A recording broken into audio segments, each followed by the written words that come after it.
thou art a ghost that hath come from the earth, or a phantom of night that hath no home, or one that lieth dead in the desert, or a ghost unburied, or a demon, or a ghoul. Whatever thou be, until thou art removed, thou shalt find here no water to drink. Thou shalt not stretch forth thy hand to our own. Into our house enter thou not. Through our fence break through thou not. We are protected, though we may be frightened. Our life you may not steal, though we may be scared to death. Welcome to Scared to Death, Creeps, Peepers, Roberts, and Annabelles. I'm Dan. Hello, Dan. I'm Lulu. Happy New Year. Recording this in 2023, but by the time it drops, it's 2024. Ask me how I feel about it later.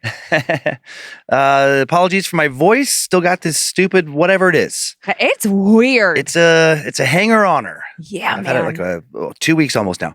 I've had a small version of it where it's like Dan's is like looks like more of like a traditional head cold. Yeah. Mine is like, I don't know, I slept for 12 hours last night, woke up and I was like, woo, let's go. And now I'm like, am I going to throw up any second? I don't know what's happening right now. Fun times. It's very cool. Very cool. We're going to get right into it today. What fan-submitted horror stories are you sharing to start the new year? Yeah, I have two juicy tales this week. Okay. My first takes us to Warren, Massachusetts. Yeah? About a haunted house there.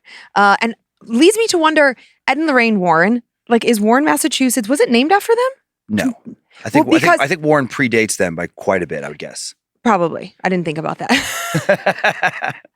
Now, like, that's how foggy my brain is, because in the story they make mention of when the town was established, but my brain can't make connections right now. I can't pull it out of my butt, but I bet it's a couple hundred years ago is when the town was established. Oh, wow. The chick is really kicking off the new year strong.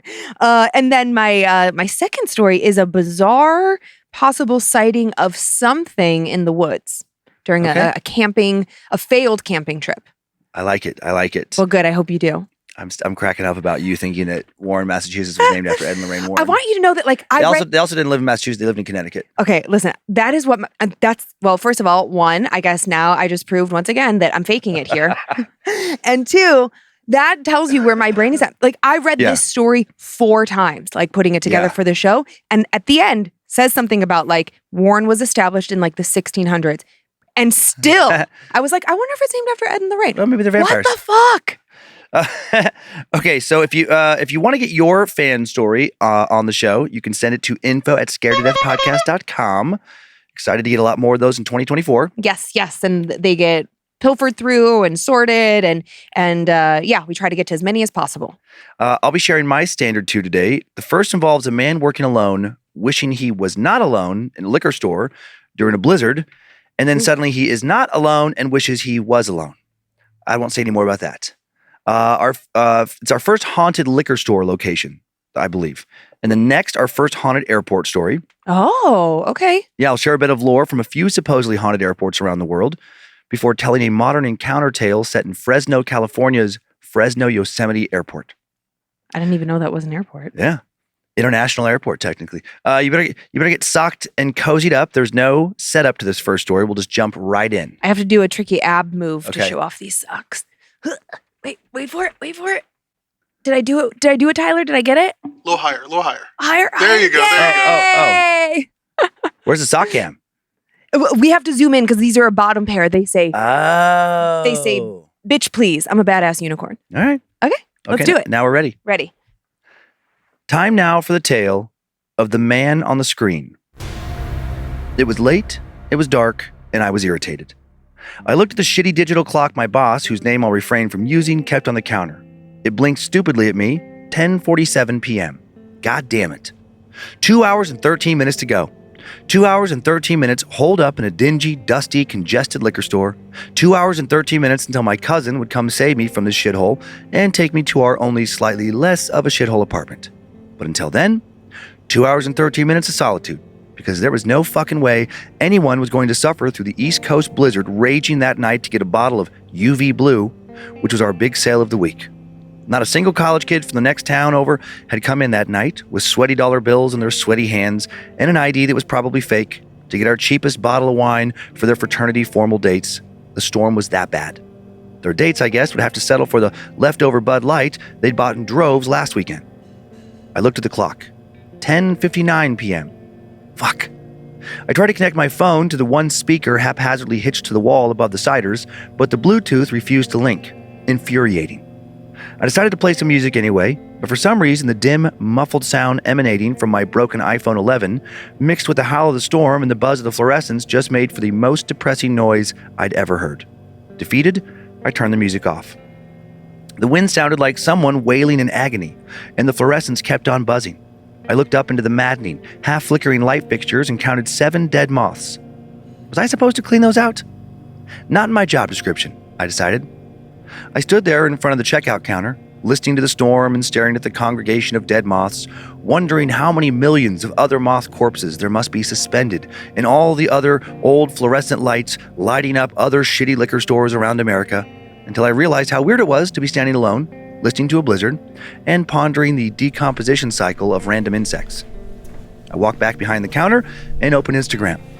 Fuck, the Wi-Fi was down, and the cinder block building made it impossible for me to consistently use any cellular data. I checked the stupid digital clock again. 11:03 p.m. There was no way I was going to spend the next hour and 57 minutes in complete isolation without even the company of strangers online to get me through the rest of my shift. And that's when it started. While staring angrily at my phone behind the counter, I thought I heard, or guess thought I felt, someone come in. But when I looked up, the store was still empty, and I brushed it off as a trick of the old building. Plus, I hadn't heard the irritating bell strung above the entrance ring like it always does when a customer walks in. I dismissed the feeling and headed for the break room to restart the Wi-Fi router. I came out from behind the cash register, which if you entered the store from the front door was situated on the wall to your far right, and headed for the staff room on the other side. As I was walking past the tinsel-covered display of Fireball cinnamon whiskey my coworker had fashioned into the shape of a Christmas tree, something caught my eye. Some snow. Inside the store. Down on the mat that laid on top of the carpet right in front of the glass door. Looking exactly like someone had tracked it inside on the bottom of their boots. But no one had come in. Had they? Hello? I could feel how dumb I sounded when I said it, like every victim in every horror movie ever. But I didn't know what else to say. I surveyed the store. I'm a fairly tall guy and could see over all the shelves, which we don't have that many of, and I didn't see anyone. Or anything. Someone here? Can I help you find something? That all sounded even worse than, hello? But I was at a loss for what else to say. I think sometimes when your brain doesn't know how to comprehend the unidentifiable fear it's faced with, it just kind of goes on autopilot. Even though some part of me knew that what I should probably have done right then and there was to get the fuck out, I just went to the staff room to fix the Wi-Fi. I didn't even think, oh, it was probably me who made the footprints, or it was probably just a trick of the light. I didn't think anything at all, just kept walking. I guess what freaked me out didn't seem real enough or fully formed enough for me to call 911 or abandon my shift completely, so I just did the next best thing and ignored it. Or at least tried to ignore it. I walked briskly inside the staff room, which was right next to the refrigerator with all of our ciders, and yanked the door shut behind me. And now I was engulfed by darkness. With shaky hands, I felt around the wall for the light switch and flicked it on, but nothing happened. I flicked it again, and again, as if thinking that if I did that enough times, the obviously dead light bulb would magically start working again. On, off, on, off, on, off, on, off, on, off, fuck! Suddenly I was aware of how loud the sound of the light switch flicking on and off was and how quiet the rest of the store had become. It was silent, and I was in the dark. At least it wasn't completely dark. My eyes were already adjusting to the little bit of light coming from an ancient computer monitor displaying the live security feed from inside the store. Something about that feed was giving me goosebumps. It was there to make me feel better, but it wasn't. Panic was starting to set in. I started to worry that I was going to have some sort of panic attack or something. I'd never started to feel quite like that before. It didn't help that the staff room was actually just a repurposed storage closet with a minuscule desk, an uncomfortable stool, and a few shelves of miscellaneous objects like a basket of paper clips and a linty sweatshirt and rolls of receipt paper and a half-full Gatorade bottle. I felt claustrophobic in that tiny space. Instead of feeling relieved that I'd maybe escaped something outside, I felt like I'd trapped myself. I tried to breathe how an ex-girlfriend of mine once taught me to do when you feel all worked up and want to calm down. In and out. In and out. In and out. What the fuck? I nearly screamed. There was someone in the store. On the computer monitor, the live footage from the camera behind the cash register showed a man standing perfectly still directly in front of the counter, but facing the other back half of the store, facing the staff room. The footage was grainy, but I could make out that he was tall, at least 1.5 feet taller than our 5-foot shelving units, and that he must have been older because the top of his head appeared to be bald with a halo of wispy white around the perimeter. I sucked in my breath. I felt like he was staring directly at me through the wall and refrigerator that separated us and into the shitty little staff room. And he was just standing there. After what felt like hours of being completely motionless, we both stayed so still for such a long time, the man slowly began to tilt his head to the left. And he just kept tilting and tilting and tilting, going from looking like he was curious about something to looking like his neck was broken. He froze again when his neck was bent at a horrible 90-degree angle, like someone who had just been hanged. And the whole time he kept staring in the direction of the staff room. Lightly, I placed my hand on the computer mouse. I needed to see his face. I selected the drop-down menu on the screen and 5 options appeared. Camera 1, cash register. Camera 2, entrance. Camera 3, back. Camera 4, staff room. Camera 5, parking lot. I selected camera 3.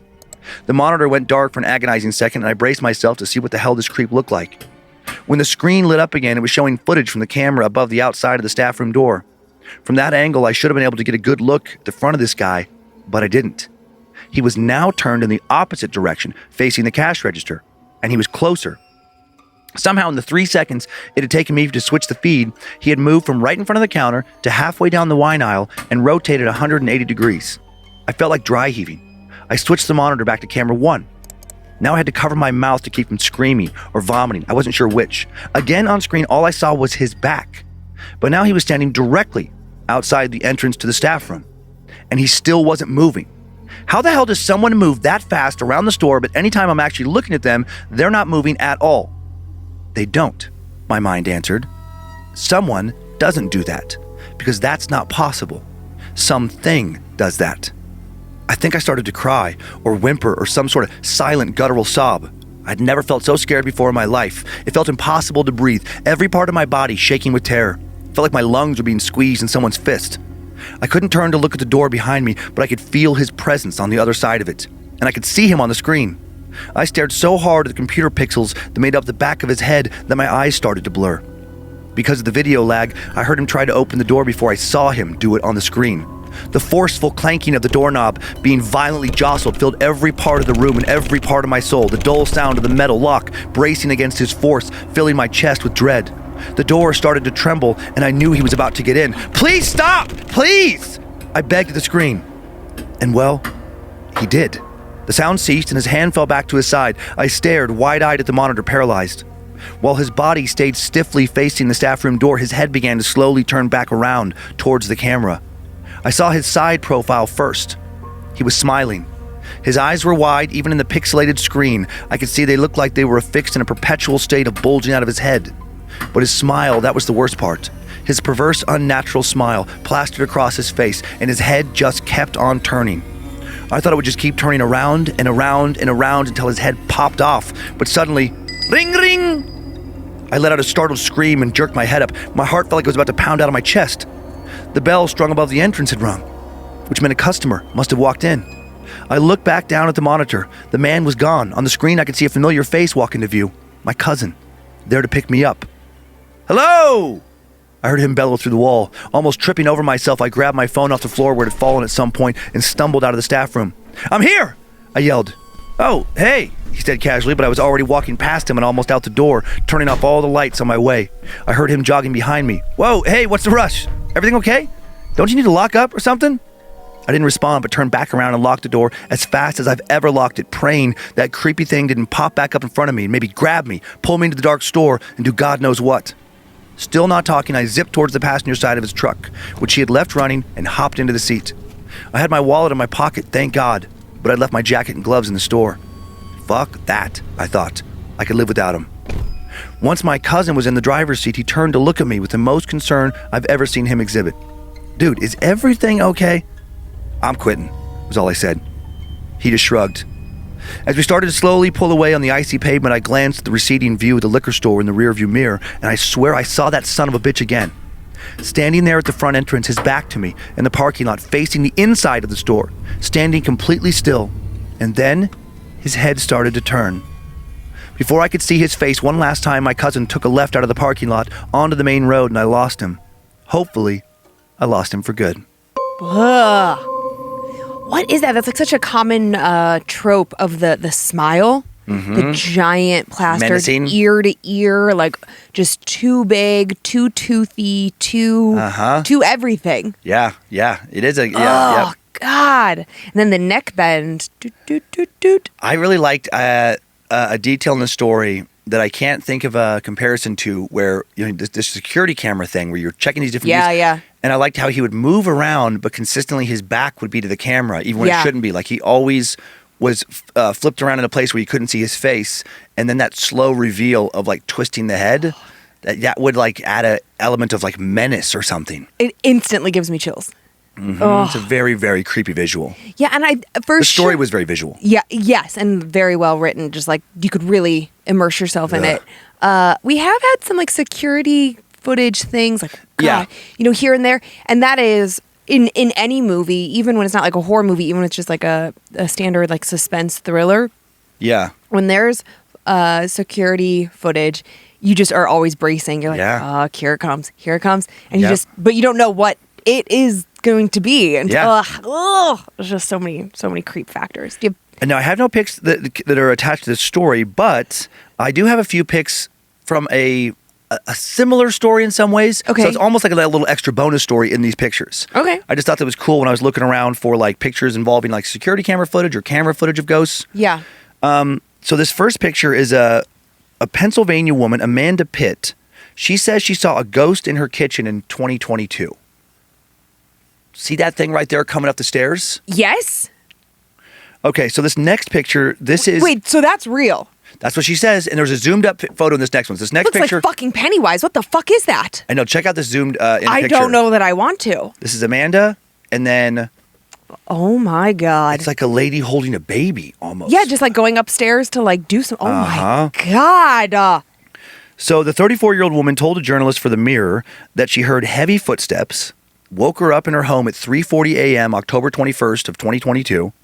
When she looked at the security camera, she saw that thing standing in the doorway of her kitchen. Get the fuck out.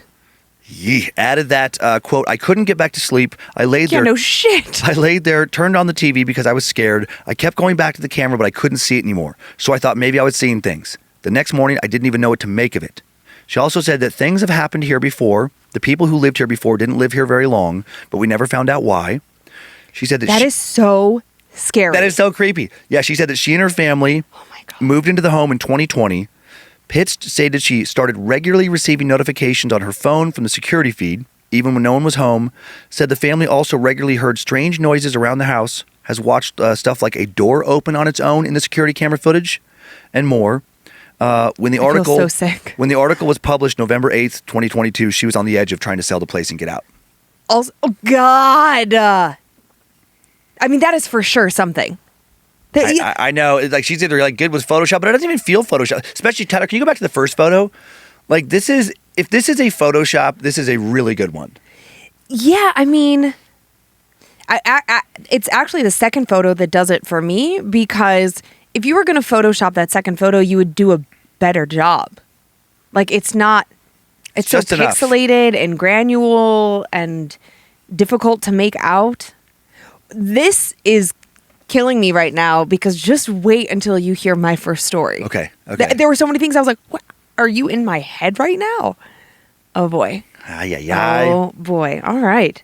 Man, those are scary pictures. Yeah, I feel like I was so happy to find that picture just attached to a little article. Yeah. Because I was like, oh, this is like a little extra story snuck in. Yeah. A little more spooks to start 2024. Oh man. Do you feel ready to move on to some haunted airports now? Oh, I'm only okay with it because we're not traveling a bunch this year. Okay, now for some haunted airport lore from around the world before sharing a creepy encounter from Fresno. When I think about haunted places, I find myself typically thinking about places that are not full of people, not anymore at least, right? Like an old dilapidated empty house, an abandoned insane asylum, or I'll think of places that are dark and hidden, such as a tunnel or a windowless basement. What I don't usually think about is a place that's bustling and brightly lit. I also don't think about places that are well-maintained and a bit maybe corporate-looking. But those places probably have their fair share of paranormal activity as well. After all, we spend so much of our lives in places like doctors' offices, malls, government buildings, schools, office complexes, etc. All of these places see so many souls passing through them that it seems impossible that nothing not of this world would ever choose to inhabit them. One place we've never explored here, to my recollection, is a place where perhaps the most souls pass through any of our modern structures: airports. Why does an airport almost never show up in a ghost story? Why do they seem like just about the least likely place to be haunted? When I think of an airport, and I've spent so much of my life in many of them, I can't ever recall feeling creeped out in some kind of paranormal way. I think of very brightly lit areas, not full of strange shadows. I picture constant movement, passengers, flight crews, all manner of airport employees bustling around, even in the middle of the night. But now, after coming across this claim, when I think of the sheer number of people that pass through, many bound to be carrying their own dark secrets and histories, it makes sense how an airport could become a very haunted place. And there are supposedly many haunted airports around the world. One is the Savannah Hilton Head International Airport, second busiest in Georgia. Amidst the very much of this world, hustle and bustle and commotion, pilots, crew, airport staff, passengers alike have all noticed some extra activity for years and talked about strange and hard to explain events. For example, if you land after sundown, there's supposedly a chance that 2 ghosts will manifest themselves into view along the north side of the runway. This could be because there are 2 graves embedded into the airport's runway. What? The graves of Richard and Catherine Dotson, former owners of the land where the airport now stands. When their family sold the land to the government long, long ago, they did so with the provision that Richard and Catherine's final resting place would not be disturbed, per their final wishes. Used to be a cemetery where the airport now sits, like a big family cemetery. Got it. And now those 2 graves are the only ones that still remain underneath the runway. Sure. So now maybe they're not so happy that planes are literally taking off on their graves. Or maybe they just like watching planes land. Bangkok's airport is also said to be haunted. In fact, it's considered to be one of the most heavily haunted spots in all of Thailand, which is quite an achievement for a place that only started operating in 2006. Since before it even opened, both ghost sightings and terrible accidents ascribed to malicious forces have been reported. Previous to the airport being built, the land where it now lies was known as Cobra Swamp, an ancient burial site.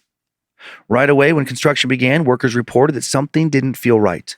And then some of them started to claim to witness an entity they began to call the Blue Man. In 2006, some news sites in Thailand started to publish articles about workers encountering an unquiet spirit with a blue face and a frail old man's body walking around the site.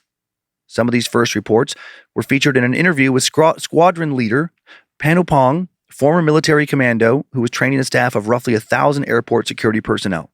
He did not doubt the claim, stating, "I believe in this phenomenon." Then shortly after the initial reports, some workers would start to wonder if the Blue Man was capable of murder.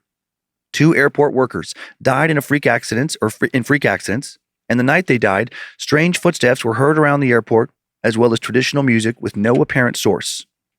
Shortly following their deaths, Panupong said he was lucky to escape with his life after swerving to avoid hitting a woman holding a baby when she walked in front of his car, only to see her then vanish. The Blue Man apparently not the only spirit haunting the airport. A group of Thai Buddhist monks were brought in to perform an elaborate exorcism ritual. They would pray for 9 straight weeks. Oh my gosh. Before the travel hub was declared safe from harmful spirits. While they prayed towards the end of their exorcism, the apparition of an elderly man appeared and staggered towards the monks before disappearing. Others present said this entity was the previously witnessed Blue Man. These are just 2 of many supposedly haunted airports, each with a multitude of paranormal claims. Next is an alleged encounter shared on a forum that comes from Fresno, California's Little Fresno Yosemite International Airport. Going back decades, there have been reports of people seen walking through the old terminal wall here. Others have spoken of seeing what appears to be an elderly man in the old control tower, peering out onto the field as if he's watching imaginary places take off and land. There's also been reports of disembodied voices and unexplained noises in the airport restaurant. And then there's this next claim. Time now for the tale of trouble getting home. I travel a lot for work. One of these trips brought me to the little city where I'd gone to college, Fresno. I still have a lot of friends around the area, including my old college roommate, who lives just a couple hours away up in the mountains in a house he had built a couple years ago when he retired. I hadn't seen Peter in ages, so I asked my wife if I could extend my trip to hang out for a couple of days, and she happily agreed, planning her own girls' trip for that time. I flew into Fresno, did the conference, and then rented a car to head into the mountains. It was a blast. After working hard in tech for 2 decades, Peter had retired young and built something between a compound and an amusement park for himself. A mountain paradise with 2 pools, skeet shooting range, and a private movie theater. Then the morning before I was supposed to leave, I got an email letting me know that my flight had been overbooked. Did I want a travel voucher? Normally, I would have never even looked at the offer, but I was having so much fun with Peter, I figured, what was the harm? My new flight now departed at 6 a.m. the next day. A lot earlier than my original flight, but whatever. In return for the inconvenience, I got a $500 credit towards a future flight. Awesome. That would almost be enough to pay for me and my wife's flights if we decided to visit family or vacation over Christmas. When my alarm went off at midnight, after about only 2 hours of sleep, I got up, quickly put on my classic track pants and a sweatshirt travel outfit, and took off my rental car for the airport. With no traffic, I made it back a little faster than expected. I walked into the little airport that was pretty dead since it was first thing on a Tuesday morning. Not a real busy day to fly out of Fresno, apparently. To my relief, while almost everything was closed, the little bar there was open. "Morning," I said to the bartender, a guy who looked to be in his 50s. After he took my order, a Bloody Mary, he went back to his phone, the screen casting a blue glow over his face. I thought I was the only customer when I first sat down. But then after downing about a third of my drink, I noticed there was someone else at the bar, sitting directly across from me. It was a woman with long dark hair thrown over her shoulder, concealing part of her face. I couldn't see much past the taps, but I could tell that she was dressed stylishly. White pants and a printed top. I wondered where she was headed. Was she going on vacation? Visiting family? That's when I noticed that she didn't seem to have a suitcase. As I looked at her, she suddenly sat up, a troubled expression pulling at the corners of her mouth. Shit. I didn't want to be the kind of creepy guy, a married guy no less, who comes across like he's leering at women in public. So I looked away and focused back on my Bloody Mary, but I kept thinking about her. There was just something about her that kept pulling me back. I've never believed in this, but she had an aura. It wasn't quite sadness, but something deeper, more permanent. I got the sense that she'd been in trouble for a long time and that she hadn't been able to stay anywhere too long. Weird, right? I was building up this whole backstory about her in my head. I looked again and now she was looking back at me. Whoa, her eyes. I don't know how I can describe them accurately. Maybe it was a trick of the light, but they seemed almost entirely black. Either that or a deep dark brown, but mostly pupil. And she didn't blink. How strong was that Bloody Mary, right? Her mouth opened and I swore she mouthed, "Help." "You ready for the check?" The bartender sidled up in front of me, completely obstructing my view of the woman immediately after I swear she mouthed help. I quickly handed the bartender my card, hoped he'd lumber away with it. Instead, he used one of those handheld card readers and passed me back my card and the receipt. Thanks, I said quickly, trying to rush the interaction along. By the time he moved away, the woman was gone. My first thought was she had somehow been trafficked. God knows how many signs I've read at airports talking about exactly that. But that doesn't make any sense, does it? I mean, this is a tiny regional airport, not some bustling, massive hub. And the woman appeared to be lone and well-dressed. I mean, most importantly, I hadn't seen her with anyone. No one just traffics themselves, do they? Uneasily, not knowing what else to do, I made my way towards my gate, which wasn't far away. And on the way, I popped into the men's room. And then, unlike any time I've ever been in an airport bathroom before or since, I realized I was the only person in it. That never happens, at least not to me. And the lights flickered off and on right when I walked in. That's never happened to me before either. Also seemed a bit dimmer than they should have been. As I walked over to a urinal, I passed a big mirror, and the face reflected back to me in the mirror was surprising. My own, of course, but paler than I've ever seen myself look before, eyes wider than normal, and a troubled expression. I never look like that. I'm a pretty easygoing guy. Even in emergencies, I tend to stay pretty calm. But I didn't feel calm then. My mind kept flashing on that lady from the bar. She'd creeped me out more than I first realized, I guess. I decided that now I didn't want to do my business at the urinal. It felt like I'd be too, exposed, I guess. So I went into a stall, locked the door, and unzipped my pants. As I peed, the light started flickering again, more intensely than before. On, off, on, off. What the fuck? Maybe just some faulty wiring, I tried to reassure myself. The place didn't look like it had been updated in years. And then I heard footsteps. Click, click, click, click. If they would have sounded differently, I would have felt reassured, glad that some other passenger or employee was now also in the men's room, but I didn't feel relieved because it sounded to me like high heels. For half a second, I worried that I'd walked into the wrong bathroom, but then I remembered the urinals. I tucked my shirt back in, zipped up my pants, turned around, and then instead of exiting my stall, sat down and looked out the tiny crack between the stall door and the metal dividing frame around it.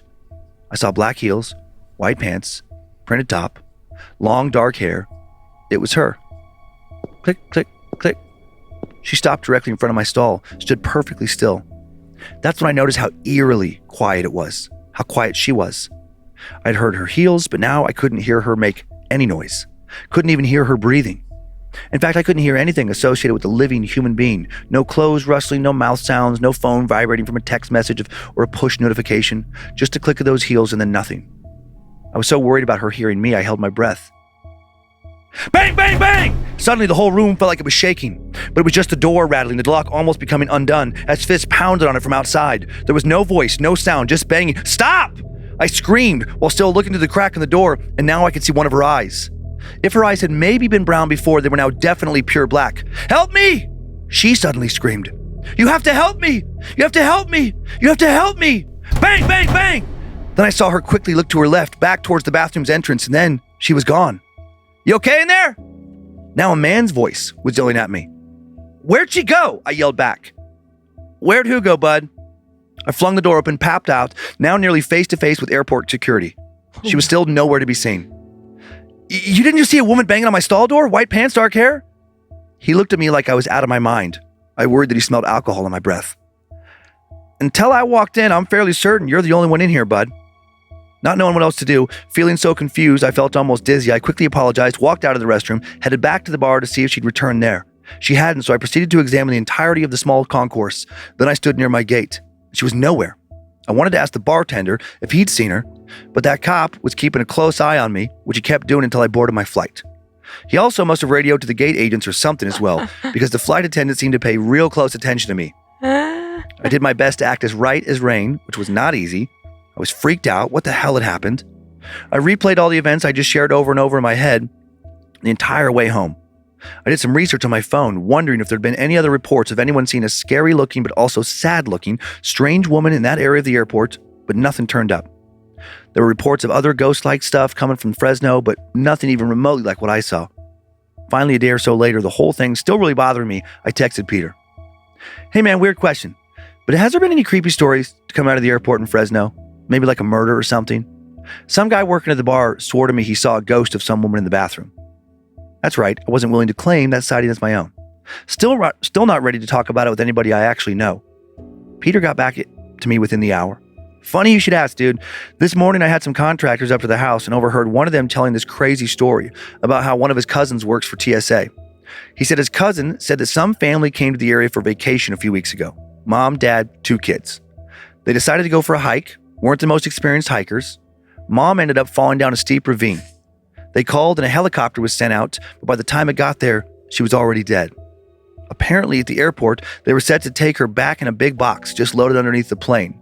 But there was mix-up and her coffin got misplaced in the airport's baggage system, and it took a whole week to get her shipped out. Oh. Can you imagine? It was a huge mess. Crazy, right? Maybe the whole debacle caused her, ghost to get stuck at the airport. Who knows? I'm not a real expert when it comes to stuff like that. Hope you have a good week, man. It was awesome having you out. Let's do it again. To this day, that's the only clue I've ever gotten. Was that the ghost of that mom? Was she asking for help because of being stuck, dying in some ravine? Does she haunt that airport because her coffin got lost there for a little while? Your guess is as good as mine. That is so strange. Mm-hmm. So strange. And also, I've never really thought about airports being haunted, but of course they should be. Yeah, when I actually looked into it, there was a whole bunch of lists online. Well, yeah, it's people die everywhere. Mm-hmm. People die on planes. People have heart attacks on planes. There's, things just happen. And then obviously planes transport bodies. We don't always know what's underneath aside from luggage and things have to, things have to get moved. Yep. Right? So exactly. I didn't take time to think about the reality of that. Yeah. That is so creepy. And I was just thinking about our tiny little regional Spokane airport. Yeah. I have been in that bathroom alone multiple times. Oh, have you really? Yeah. Funny. Both of them, the upstairs and the downstairs. Yeah. Yeah. And not every time, but definitely. Because it's a creepy feeling to be in a public bathroom with, a dozen, 15 stalls, whatever, to be the only person. Yeah. Because I'll think I don't know, should I go to the furthest one away, the one closest to the door? I have weird, this feels strange. That poor guy. Mm-hmm. That would be so rattled. Yeah. And her like banging on his stall door. Uh-huh. And I bet security was watching him. Oh my God. Uh-huh. When he's like yelling in there by himself, looking like he's by himself. And then just like following him to the gate. I was just thinking about you looking like you. I'm like, oh man, you'd be on a few lists. They'd keep a close eye on me. Yeah. Do you have photos? I no pics were attached to the story, but I just want to show how cool is Bangkok's. It's Suvarnabhumi Airport. That's their airport? Yeah, that's that new airport that was built on that old swamp. And I have another, it's beautifully landscaped on the outside. And then this next one is a picture of inside one of the concourses. Beautiful art installations. Oh my gosh, it's gorgeous. Yeah, I looked at other pictures. I got like lost for a little bit. There's all these cool stores. Let's go. Oh, there's little stuff like, I wish we had this over here, but one was like, those orange juice machines some big restaurants have? Yes. Where it's like you see like a chute? The chute, and almost like you see like the gerbil habit trails of oranges feeding it. Yeah. They had like little just standalone machines like that where you just go get fresh squeezed juice and things. I love that. This next one is Savannah's little airport. Also pretty nice looking. Oh, it's cute. It looks like an old train station. For like a cute little regional airport. Yes, very cute. This next picture. How come our airport cannot get its shit together? We're getting there. This next one, Fresno's airport. It's cute little Sequoia replicas and stuff. Okay. A little dated, but And then there was Spokane's airport. Our closest airport, looking pretty much exactly the same as it did when I flew out of it first in 1997. That's like a nice photo. I don't even know. I know. That's actually a nice photo. That is not an accurate depiction of what it actually feels like. I know, because when you walk around, it's just one of the most outdated, ugliest airports I've ever been. Yeah, and it doesn't have like good light. Like there's just no redeeming. No. It's one redeeming quality is the rocking chairs. I know they have like 4 or 5 rocking chairs. Yeah, and I'm like, oh, that's cute. But there's a Burger King. Mm-hmm. These are your options for the entirety of the A and B concourse section, like the big things. There's some little shitty bar thing that is like the shittiest little. It's just not good. And then there's like one random restaurant. I can't think of what it's called. Then there's a Burger King and a Quiznos. And a Quiznos, which I didn't even know still existed in any capacity. I have not seen a Quiznos outside of that airport in years. And then there's a Starbucks. The world's slowest Starbucks. I have really almost missed flights because of, and I'm talking like 35 minutes for an Americano. Like that's my drink. I know this Starbucks is so consistently slow because I go to coffee shops all over. It is the worst. That when I like come home, if I get flight early and want to grab a coffee to, fuel up for the rest of the day, I will actually skip. I'll walk right past a Starbucks in the airport. Which would seem like the most convenient choice. I'll drive 10 minutes out of the way to go to one in Airway Heights, a drive-through, because I will actually get home quicker than if I order one at the place right by where I'm walking and wait for it, even if it's dead. And it's like, that airport is so strange. Like obviously they have TSA and they have TSA pre-check and you have the pre-check line, but so many times like the pre-check's just not open. Just inexplicably, it's like, oh yeah, sorry, you're going to have to take all your stuff off. I'm like, but why? And I know that with TSA pre-check, you're not like guaranteed, but there's just no reason ever. And it happens so frequently that I'm like, what is going on? And there's plenty of people. And it's the only airport too, for someone who's flown so much, they do this weird thing with the TSA the last year or two. Oh yeah. What is that? Where they, like put your phone away. You got to put your phone inside your backpack. All of them you have to do. Yeah, normal. And put that, but you also have to show your boarding pass to the TSA, like, again, once you get past, when you go through the little security line. Yeah, can I re-explain it? That was a little bit confusing. So you like go up and they're like, scan your boarding pass or show your ID. It kind of changes. Feels like TSA is trying to figure out which is the more consistent way to do it. And then they give you that little they give you that little laminated thing that says you have TSA pre-check, which sometimes happens at other airports when it's like they're just merging you all into one line. Okay, but they're like, keep your phone out. So then you get to the point where you're putting your stuff on the conveyor belt and you have to show your phone, but then you have to like scramble to put it back in your shit and like nowhere else is saying like, here's the placard, but also you have to verify with your phone again. It's the most Spokane thing. Yeah, it's an odd little airport. Oh, it's so strange. I hate that airport. It drives me crazy. But new terminal should be opening soon. So like maybe it'll be updated. I am desperate to see what food options are in that new terminal. And I swear on my life, if there is another Quiznos in there. I would love to see it if like inside the new terminal, they have like a Radio Shack. Blockbuster. I would go there just for Blockbuster. I mean, listen, if they did like a cool retro thing, which they can't, like Spokane can't pull that off. And then for the restaurants, like a TCBY yogurt. Oh my God. Okay. When I was a kid, we used to go to. That's done, I think, right? I've never seen one of those in forever. I don't know. No. Wait, where did I see one?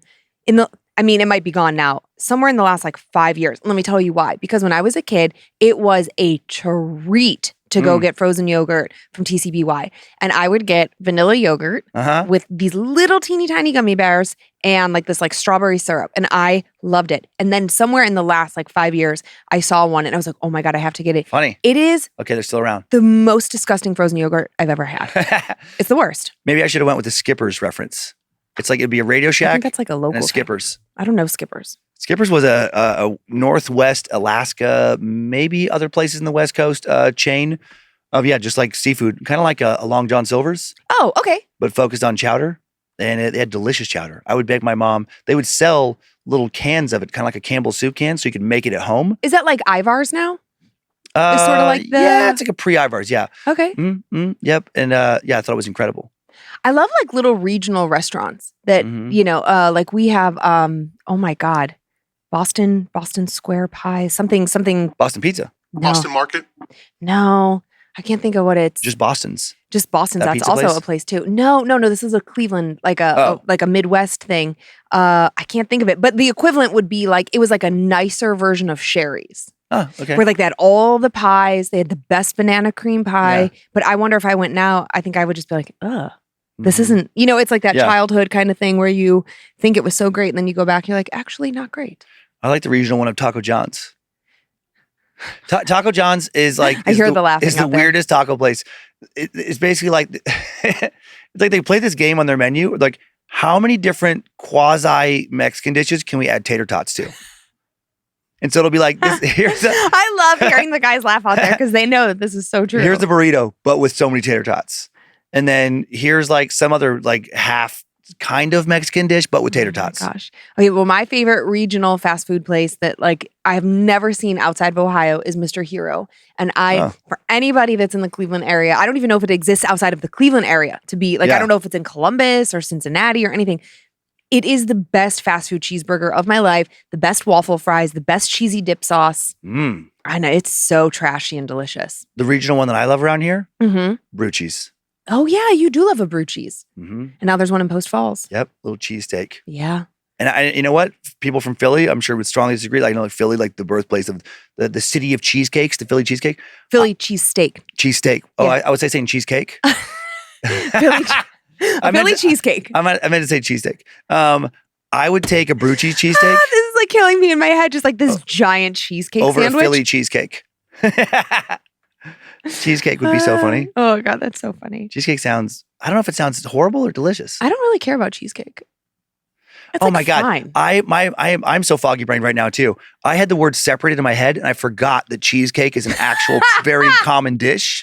I was waiting for a Sonny Hollister reference. Yeah, exactly. Cheesecake. No, I was thinking of cheese and then cake and then like as separate entities. And then I was picturing just like a cake, like a regular cake, but like a block of cheese which would just be cheese. It would just be cheese. I don't know what I'm talking about anymore. This is a gonna be really quiet. strong start to 2024. You I can know. visibly see the confusion in your face that you weren't connecting like cheesecake and cheesesteak. You're like, no, there's such thing as like a sandwich that's cheesecake. It's greasy and everything. Yeah. I did make a cheesecake one year for our friend Darcy for her 40th birthday. Yeah. She doesn't really care about sweets. Nobody loves cheese more than Darcy. So Monroe and I made a cake that looked like a giant wheel of Gouda. Do you remember that? Oh yeah, I do actually. It was beautiful. Yep, that was a great. well-made cake, Yeah. and it was in fact a cheese cake. Okay. All right, well, settle in. Who's your Layla today? I have this little black Layla. Black Layla. Mhm. Okay, well, let's go to Warren, Massachusetts. That definitely is not named after the Warrens. We're crushing 24. I'm so into this. Yeah,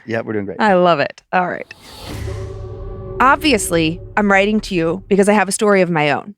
COVID was a rough time for many, but for a little backstory, during the earlier end of 2020, I'd been going through it. I was turning 26. My life at this point had been entirely about my daughter and the boy I had managed to make her with. No shame or anger there. Her dad is, and to this day continues to be, a very good dad. At the end of the day, we simply failed to love one another the way we loved our child and the life we both thought we were attempting to build. Sadly, we had gotten together when we were so young, when our child was born, and thus we found ourselves more than a little unhappy. And so I found myself looking for a new home. I had decided that I would part with my daughter's father as early as January of that year, and I was not about to change my mind. During the depths of COVID, it was odd but real that renting a home was not as affordable as buying a house. And by April of 2020, I had let my daughter's father know that I had been pre-approved for a home loan, and I was looking at houses in order to get away from the house we had been renting for roughly a year and a half at the time. To be honest, I was jealous. I had found this little rental before my daughter started kindergarten. It was a beautiful white house with a red door and black shutters. It had a basement, 2 floors, an attic, and 1.5 baths. I was in love with it, and he wasn't about to give it up, and I am the last person who wants to argue, so I didn't. In the time between April and October, I had viewed several houses, mostly dilapidated and not at all up to date. As my loan was an FHA loan, I was required to find a home that would meet certain requirements. In the few months that I had been searching, it started to feel hopeless. I had seen several houses in my price range. However, most of them were entirely outside of the realm of okay. Things at home were only getting more tense by the day. I just wanted to get out. I wanted more than anything to have a safe and beautiful home for me and my daughter to come home to. Early in September, I was scrolling along Zillow listings, and I happened upon a home in Warren, Massachusetts. In my desperation, I made an offer with barely more than a passing glance at the home, as I needed to get the heck out of the situation I was in. To my surprise and extreme excitement, they accepted my offer, and they also accepted the repairs and corrections I required for the home to meet the requirements of my mortgage company and loan type. Within 6 weeks of the offer, I would be signing my loan papers and receiving the keys to my first home ever. I still remember that first week. I was packing and visiting the house to paint. I wanted to make my daughter's bedroom perfect. I met with ADT and I got a home security system installed, as I was aware that as a single mother, I was going to be alone for the first time, and I wanted to know that my daughter and I were safe. I had gotten the house mostly together, and I was feeling good. However, I managed to miss some very early signs and possible red flags that in hindsight were easily paranormal. I promise you, I'm not a Darren. The very first night in my new home, I was alone. My daughter was with her father, and I was expecting to bring her home with me the next evening. I still worked in the same area that he lived in, where he lived in my favorite apartment, remember, which was where my daughter would continue her schooling as she was only in the 1st grade. I went to sleep that evening and awoke around 3 a.m. in a sweat. I've always been a very vivid dreamer, and I remember clearly my nightmare. In my dream, I was getting ready to leave my house for work. As I was getting ready to leave, I began to hear children laughing and playing and singing, like you would expect to hear on a playground. In my dream, I was mesmerized, standing, watching the children play, somehow aware even in my dream that these children were dead. The sounds of their laughter echoing in my ears slowly churned to the sound of screams and the crackling, roaring sounds of a powerful fire engulfing the children as they played. I felt helpless, my heart breaking at the thought of these children trapped for eternity. As far as I knew, there was not a school near my house at that time, though Warren was settled in the mid-1600s, so for all I know, there could have been a school there once. This was only my first night in my new home, and the reason I awoke so suddenly was the very last part of my dream. I had stood frozen in place, my car to my left, my keys in my hand like I would do many mornings getting ready to leave for work, when out of the fog, a child appeared directly before me, asking me solemnly to help them. This nightmare stuck with me for most of the day, but somehow was forgotten by that evening. I wish I could say that nightmares were where it all ended, but it would only increase from there. A month would pass, and for the most part, things were quiet and normal. I was still working from home on a hybrid schedule, taking advantage of my days at home to get things done like laundry and dishes during my lunch breaks. One evening, as I was driving back from work, which was roughly an hour commute, my phone started going off rapidly. My ADT alarm system was triggered to motion in my house. I received a call from the ADT team, who promptly dispatched local authorities to ensure that there was not an intruder in my home. When they arrived, there was in fact no one there. This happened on numerous occasions until finally, for my own sanity and to avoid being fined, which I can't even say for sure is a thing, but nevertheless I feared, I disabled all of my alarms. More than a year had passed, and I continued to experience nightmares that would wake me up at exactly 3:15 a.m. every time. I would have ear-shattering bouts of ringing. Things would fall when they had been securely on the walls. On the second floor, I would hear bangs and thumps, even when my daughter was not home. After enough time, I made peace with this until I started to get sick. I didn't want to leave my bed. If I did, it was just to go to the bathroom where more often than not, I was physically ill. I couldn't even eat. My daughter's father began to worry about me. During the winter of 2021, I would occasionally stay with him, sleeping on the couch to avoid driving in horrible snowstorms. When I was there, I would be completely fine. The color would return to my face, my appetite would return, and the constant anxiety and stress I felt was completely alleviated. Around this time, I'd begun dating a new guy who I'm happy to say I'm now engaged to as I write this. He owned his own home in a town 30 minutes closer to my daughter and her dad. Once I started getting more comfortable with him, I would stay over more often. And once my daughter had gotten to know him better and some time had passed, he asked me to live with him. I wish I could say that my gut told me to GTFO of my own home. Honestly, sometimes it did, but I knew I couldn't afford to simply up and leave. I am beyond happy that my fiance came into my life when he did, though. It took me more than a year from the time I moved in with him to sell my home. Once I did, I was entirely relieved of everything. The taunting entity was never identified, but I made my peace. Was it a malevolent spirit making me sick? I still don't know. As of today's date, as I write this, I want you to know some things I've learned. My home was built on land that is said to be cursed. No more than a few short miles from this home was another rather infamous incident, a demonic possession of a man named Maurice Theriault. This man was the basis for one of the many Ed and Lorraine Warren stories titled Satan's Harvest, and he was mentioned in The Nun and hinted at in The Conjuring. The town of Warren had a rather long past with many demonic happenings. I can say I have not delved in incredibly deep into the town's history, but from my own experiences and what little I have learned, all, of course, after buying my home, I would have to say I do believe there is something not right with that town. As a final fun fact, my home sale was finalized in January of 2023, and as of July 27th, the home was back up for sale again. Wow. Casey. That's a fast turnaround. 7 Real months? fast. Yeah. Yee. Wait, it was purchased in July of 2020? She sold it in January, and now it's back on the market in July. January to July, yeah. Yeah, that's fast. That's crazy. That's fast because you close, you move in. Right. So now we're talking like you're not even settled until what, like mid-February? So Man. like barely 6 months of time in that house. That fast? I mean, not that there couldn't be some other reason, but it does like reek of like paranormal stuff because I'm just trying to think like. Well, that combined with what she's telling us. Right, exactly. With the context because, 7 months, I mean, I just have a hard time thinking that would be a financial thing. No, because you wouldn't have any equity. Well, no. I'm just, but like, forget about like building equity or not. I'm just thinking like, no, like financially the other way. Like all of a sudden you can't afford to kind of like, pay your mortgage because I don't think you'd get qualified if you just didn't have enough money to like last even like 6 months. I don't know. Well, actually, I don't think that's true at all. I think I guess something could happen like right away as you're moving in or something. Obviously like lose your job. Yeah, somebody in your family gets really sick. Sure. But just like adding so fast though. Yeah. Adding the pieces of the story together that we do know of like the location that Casey is telling us that she learned later that the area is very haunted, the land is cursed. Like when you the totality of everything, it's likely that, and it took a long time to sell as well, which means people are probably walking into this house like, I don't know, something doesn't feel right here. Yeah.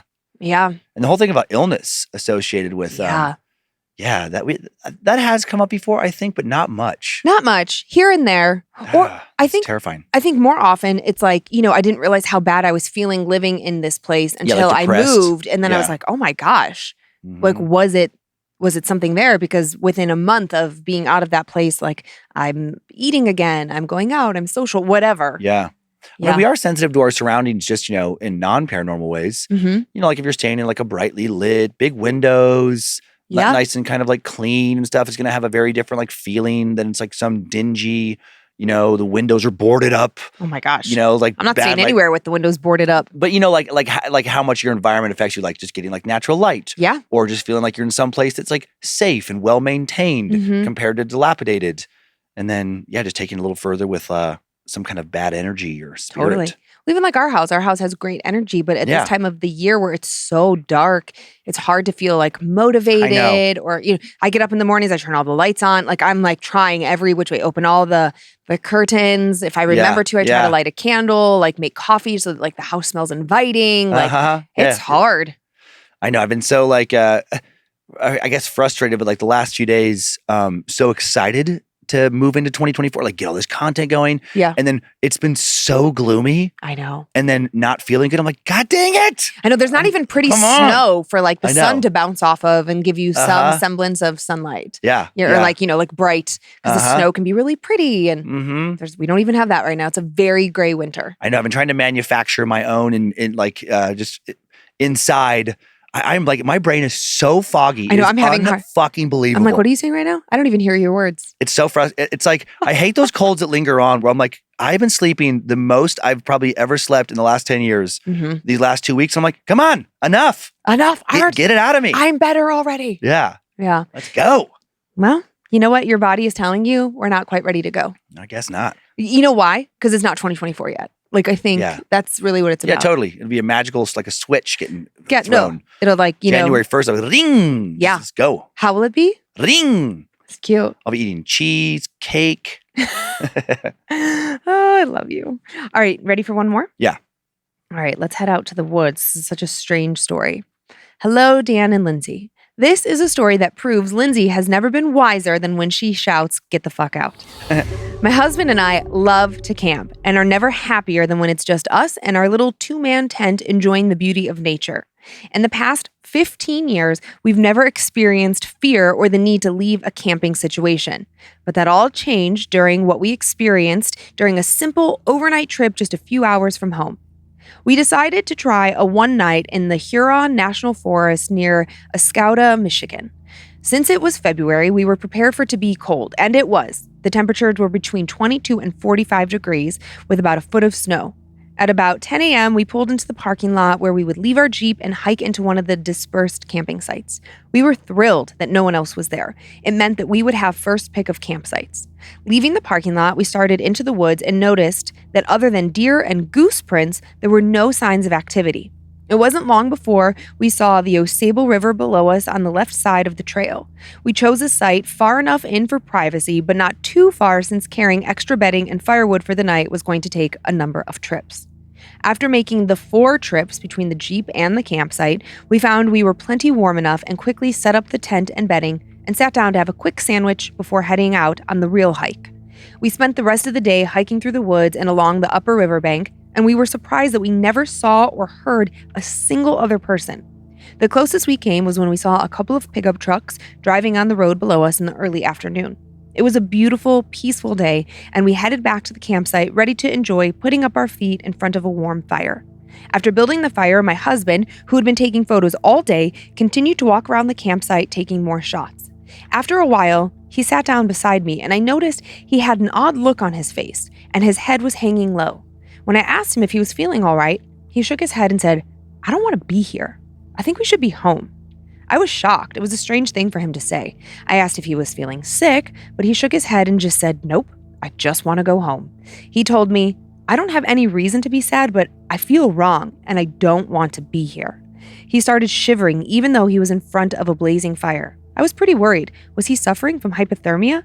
Neither one of us had felt the cold because of our heavy clothing and the exercise, but this was unlike him. I asked him if he thought that if that was the problem, because if so, he could walk to the Jeep and turn on the heater for a while, but he didn't think that was it. "Do you hear that?" he asked. I listened for a minute. "Hear what?"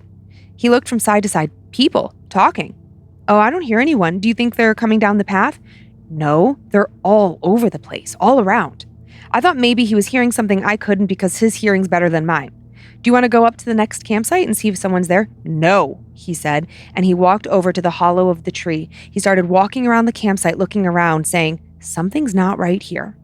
I convinced him to sit down and eat some hot food that I'd put over the campfire, but even still throughout the meal, he kept turning his head as if he were still hearing things. When we were finished, he stood up and said, "Okay, I think we should start to take things to the Jeep."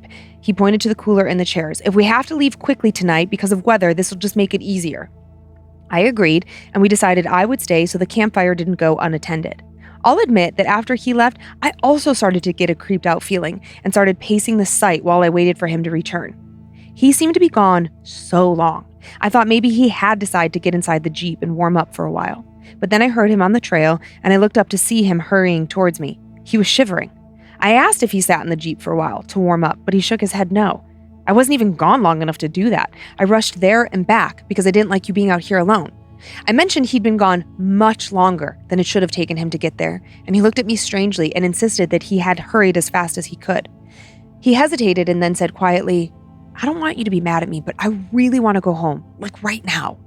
He looked at the sun that was rapidly setting at this point, and there was maybe only another 45 minutes of light left in the day. I don't want us in that tent when the sun goes down. It will be dark for a hell of a long time. And here, Lynze, this is where we take your sage advice. We got the fuck out. I could actually hear your voice saying it. I told him that if this was his instinct, that of course I wasn't mad and we should pack up and leave. He started piling snow on the fire to put it out, and I began grabbing the heaviest items out of the tent. We grabbed what we could carry, and we would have to make a second trip for the bedding in the tent that we still had to break down. Rushing through the snow, we got to the Jeep, and just as we were opening the doors, a strange car pulled into the parking area. It just stopped, and then after a few minutes, it pulled out. And then it pulled up the road a bit, and it stopped again. While we were loading up the Jeep, that other car turned around and drove back in the direction it had come from. My husband urged me to hurry back to the campsite. We had very little daylight left. Reaching the campsite, I started to take out the bedding, but he said we didn't have time and just began pulling out the tent spikes. Grab an edge of the tent and help me pull it down the path, he said, walking as fast as possible while pulling the loaded tent through the snowy path. We made it up the last little hill and could see the Jeep. And then that's when I noticed we had lost tent poles along the way. As I turned to go back up the hill to look for them, that strange car from before drove past the parking lot entrance and then stopped just up the road. My husband grabbed my arm. We'll buy a new tent. Just help me get this in the Jeep.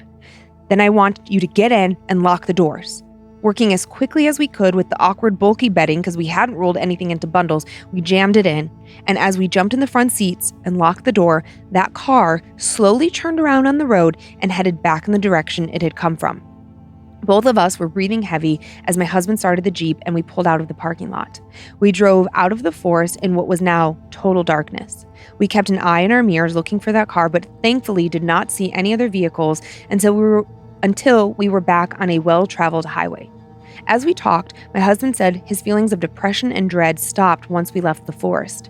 We had a few hours to think and talk about what had happened on our drive back home. Our assumption was that sometime while we were in the woods hiking, that car had come through and saw our solo Jeep and decided to see if we were still there at sunset, thus indicating we would be spending the night. I'm not sure who was in that car or what their intentions were, but it certainly seemed suspect and scary to people who are not normally suspicious or easily frightened. It was the next day that a paranormal aspect was added to this strange and confusing incident. My husband, who couldn't sleep well, had gotten up early and began going through the photos he had taken. He woke me up and asked me to look at a photo and tell him what I saw. Some people see the photo and see it immediately. Others say it's just haze from the fire's smoke. If I had not watched my husband experience what he did that night, I might think it was just a trick of the light as well. But when I put his strange behavior, the strange car, and then this photo together, it all makes me a believer. The only explanation I can come up with after our experience there and seeing this photo is that for some reason, when this spirit saw we had lit a fire and were settling in for the night, it knew it was going to go horribly wrong if we stayed overnight, and it was making my husband experience weird emotions of depression and needing to leave in order to protect us. In this case, I seriously think that the get the fuck out message was being sent to us by something we couldn't see with our eyes at the time, and I'm very thankful my husband chose to listen to it. If not for those feelings, we would have been sleeping soundly with no protection except a thin tent wall and no one for quite a distance if the occupants of that strange car had decided to cause trouble. It makes me wonder how many other GTFO messages are sent to people by something they can't see, but that is watching out for them. Lynze, keep spreading the word. Get the fuck out. Wendy. Thanks, Wendy. And then I do have the photos. Okay. Okay. So, and I'm excited to chat through this. Okay. Okay. So the first photo that we have is simply the fire and you see that smoky sort of image off to our right. Yep. Okay. So now if I saw this photo and when I did see it, I was like, let's just smoke. Sure. Okay. All right. So now we go to photo 2 where Wendy and her husband have pointed out what they see when they look at it. I'm sorry. This is a zoomed in of the smoke. Yeah. Sorry. Okay. And then the third one, they've like circled and highlighted what they see when they look at it, which is so interesting because it's not what I see. So they see, when they look at that, they see a head, front legs, and back legs. Like they see it in a shape. And I still kind of see it as just like smoke from the fire. Yeah, I don't see a human shape. Well, not even necessarily human, just... Oh, I can kind of tell what they're talking about. Like maybe somebody bending over. Well, front legs, back legs, like a creature, like a four-legged... Oh, yeah. I didn't even see their writing on that before. It's like, okay, I see what they're saying. I like kind of see it. Right, but it could also just be smoke. Yeah. Right. But then, okay, I was thinking about this through the lens of like our life. And I'm like, okay, this is my most trusted person. Like you are my most trusted person in life. Yeah. So if you show me this later and you're like, that combined with like sudden onset feelings of like, we need to get out of here. Something else is here with us. I'm depressed. I don't feel right. We shouldn't be here. Then that creepy ass car. Mm-hmm. I do feel like that car was scouting them. Like was going to break into their Jeep. I don't necessarily know. I don't want to take it like one step further. Kill them, yeah. Right. But like maybe they were just like, oh my God, what idiots leaving their Jeep out here unattended while they're hiking. Like, maybe just, I don't know. Whatever. My brain went to like a darker place with like maybe all the true crime I like look over, but I was just picturing like, like them finding out later that numerous people have gone missing from this area and that like whoever was driving that Jeep, it's like they've been, killing people and taking their stuff. And that's why this spirit, maybe it's like a previous victim is now trying to like warn people there to like get out and save themselves. I don't know. I was going all kind of places. Well, it's entirely viable. And I just love like looking at it through this lens of like, again, looking at those photos, I'm like, it's just smoke. But then having the story to back it up. And that's how I would feel if it was you and I. Yeah. And if I showed that photo to somebody and they were like, get out of here, that's nothing. I'd be like, yeah, but you weren't there. You didn't see the look on his face. You didn't see the way he was behaving. Right. You didn't see this creepy ass car just kind of like, I don't know, scouting us out. Yeah. Like, I don't know. I think that there are so many times that these things happen that maybe you just don't think anything of it. But what about all the times that you're like, I don't know, there's something else to it? Yeah, I think there is an element to so many paranormal stories of you had to be there, which is like, it's so frustrating when you're trying to communicate it. Totally. Because there's the details, but then there's the feelings you had, while all this, was happening, that it's like trying to explain a dream. Yes. It's like you just can't, there's not the words to convey exactly how weird it was and how you're normally not like that. And this is very atypical. And yeah. Yeah. Yeah. We had a weird thing happen in the studio. My drink over here. So Dan was drinking like a green tea latte yesterday, and he just left the mug in here thinking like, oh, I'll just, get it tomorrow when we record. And you can't see behind the holiday set, which yes, we realize that it's 2024, but we still have to record our 2023 December bonus episode. So we didn't want to take it down yet. So back here, there's all these little doodads and whatnot. And there was this tiny little Chucky doll that's, I don't know, Chucky's probably about this size. Yeah. And there's no reason why this should have happened. He was fully on one of these shelves and no one was in here yesterday. We weren't recording. I mean, you were working in here, but like for half an hour. You weren't in here very long. You would have no reason to touch anything. Anyways, Chucky, this morning, Tyler found Chucky fallen over and just floating in your matcha latte. And I remember the last thing before I left the room looking at my, it's like a little like Black Rifle coffee mug that Chucky fell into. Yeah. Looking at it and thinking like, ooh, I should go clean that. But then I was like, you know what? I had my hand full of other stuff. I'm like, I'll get it tomorrow. So I saw the cup right as I left the room. Yeah. No Chucky in it. No Chucky in it. And Chucky was like, I don't want to say he was secured, like things aren't, glued in place, but he was fully on the shelf. It wasn't like he was like half on, half off. He's been there for years. Yeah, it was weird that he just like, just where he was standing. It's like, it's a very flat spot. He has a little base like, certain little figures do, where it's not like he was like teetering all the time or balanced and could easily fall off. And just the way he was in there, like he dove in. Yeah. Yeah, it was weird. I'm excited to talk to Logan about it after the show because yesterday he was telling me about he had a family member pass away this last year and another family member is experiencing what they think is like the deceased trying to like get in touch with them, like just some weird things happening.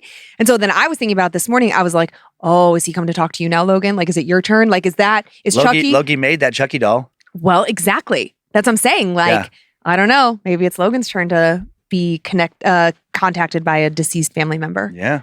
Which would be really exciting for him. He was saying he wished it would happen to him. He was like annoyed that it was happening to this other family member. He's like, ow. I know him and I've talked about that. He wants to have like an intense experience, just so it can be like, oh, okay. Yep. Now I'm like a true firm believer. I think you're both idiots. To want to have that? Yeah, because there's no going back, you guys. Oh, There's I know. I no thought about going that. back. There's Yeah. no going back. Okay, do you want to do some spooky shout outs? Sure, I can start. Okay, good luck. I hope you can say names. I know. 'Cause Yeah. This is the strangest feeling. I feel outside of my body right now. What a start to the year. But we are very happy to start the year, even though the year hasn't started for us yet. They're great stories. Yeah. So at least we started strong with the stories. I feel okay? like we did. I'd like to thank the following Annabelles for supporting us here on Patreon. Logan West, Burial Puppy. That's a creepy burial puppy. Pet Cemetery. Tina Martin, Trisha Connor, Jeremy Kelly, Carrie Moz, Gabrielle Campagna, Jake House, Levi, and Austin. I love the name Levi. I love Yeah. that name so Yeah, you much. I do. I would like to thank the following Annabelles for supporting us on Patreon and all the things we do, even when we don't speak well. Jose Vega, Elias Zuniga, Lunar Knight, Lauren Christine, Noreen. I don't know if it's a Jazz or if that J is silent or if it's a Yaz. Jennifer, Julie Frazier, Traylee Powell, Emily Lambright, and Allison Decker. And then I have a few spoopy shout outs to Carlos, my long distance twin, and his fiance Paige from your little brother Gabriel. Congrats on your engagement. So proud of you guys. I love you to death. See what I did there. To Rob and Jonah from your wife and mom, Starsha. Happy belated birthdays. To Kim Toomer from Connor. Miss getting tacos with you, but proud of the dad that you are. To Red from Red. Happy belated birthday. To Sophia from Thane and Gabriel. Happy belated birthday to the best mother and wife. Hope your day was as special as you are. And thanks for your unwavering support. Love you to the moon and back. So cute. So cute. That is our show. If you haven't been in a while, stop by badmagicmerch.com to check out new designs. Logan constantly is sneaking into the store. And if you want his latest Bad Magic Challenge coin, you got to get in there quick because they're almost gone. Oh, yeah. Thank you for continuing to send in your personal tales of terror to mystory@scaredtodeathpodcast.com. You can email us for everything else, info@scaredtodeathpodcast.com. Thank you to Tyler C., editing, publishing today's show, helping me with my cheesecake debacle. Thank you to Heather Rylander for organizing the My Story emails, to book editor Drew Atana, polishing, preparing listener stories for book number 5. Thank you to Molly Jane Box, finding the first story I told this week, and Sophie Evans, finding the second. We are on YouTube if you want to watch the show. We're on Facebook and Instagram, where we post pics that accompany episodes and more, @Scared to Death Podcast. We also have a private Facebook group, Creeps and Peepers, full of horror lovers. Enjoy your nightmares, Creeps and Peepers. Hope you had a happy start to 2024. Hope it's stronger than ours. Hope your brains are clear, and hope you were scared to death. Bye, guys. If spirits threaten me in this place, fight water by water and fire by fire. Banish their souls into nothingness and remove their powers until the last trace. Let these evil beings flee through time and space. Evil may pass through, but hath no home here within, scared to death.